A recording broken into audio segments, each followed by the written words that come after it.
അത്യാവശ്യം പഴുത്ത 3 ഏത്തയ്ക്ക എടുത്തിട്ടുണ്ട്. അതിനെ സ്റ്റീമറിൽ വെച്ചൊന്ന് വേവാൻ വെക്കാം.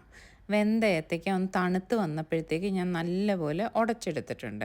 അതിലോട്ട് ഏകദേശം 1 കപ്പ് അരിപ്പൊടിയും 1/4 ടീസ്പൂൺ ഉപ്പും കൂടി ഇട്ട് ആദ്യം അരിപ്പൊടിയും ഏത്തയ്ക്കയും കൂടെ നല്ലപോലെ ഒന്ന് കുഴച്ചെടുക്കാവേ. വേണമെങ്കിൽ മാത്രം നല്ല തിളച്ച 2-3 സ്പൂൺ വെള്ളമേ ഞാൻ ഒഴിച്ചു കൊടുത്തിട്ടുള്ളൂ. കണ്ടില്ലേ, ഇതുപോലെ നല്ല സോഫ്റ്റാക്കി കുഴച്ചെടുക്കാം. ഇനി ഇതിനുള്ള ഫില്ലിംഗ് ആണ്. 2 ഉണ്ട ശർക്കരേനെ പൊടിച്ച് ഞാനൊരു 1/4 ഗ്ലാസ് വെള്ളം ഒഴിച്ചൊന്ന് തിളയ്ക്കാൻ വെച്ച്. കണ്ടില്ലേ, പാനിയായ ശർക്കര ഒരു പാനിലോട്ട് അരിച്ചൊഴിച്ച് അതിലോട്ട് 2 കപ്പ് തേങ്ങ ഇട്ട് കൊടുക്കുന്നുണ്ട്. ഇനി ഈ തേങ്ങയും ശർക്കരയും കൂടെ ഒന്ന് വരണ്ട് വരട്ടെ കേട്ടോ. നല്ലപോലെ ഒന്ന് ഡ്രൈ ആയിട്ട് വരുമ്പോഴത്തേക്കും നമുക്ക് 1 സ്പൂൺ ഏലക്കാപ്പൊടി ഇട്ട് കൊടുക്കാം. ഏലക്കാപ്പൊടി ഞാനിത് പഞ്ചസാരയും കൂടി ഇട്ട് പൊടിച്ചതാണ്. അതാ വെളുത്തിരിക്കുന്നത്.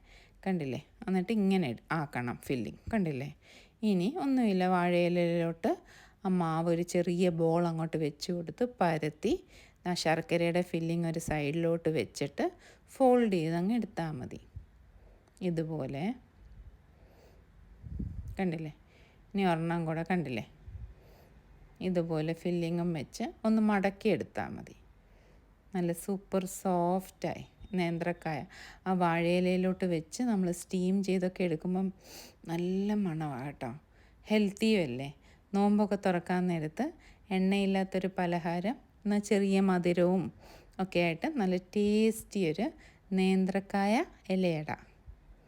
നല്ല ടേസ്റ്റി ഒരു റെസിപ്പി കേട്ടോ. എല്ലാവരും ഒന്ന് ട്രൈ ചെയ്ത് നോക്കണേ. കണ്ടില്ലേ, കാണാൻ തന്നെ എന്തോ ഒരു ഭംഗിയാണെന്നറിയോ. കണ്ടോ. Thank you.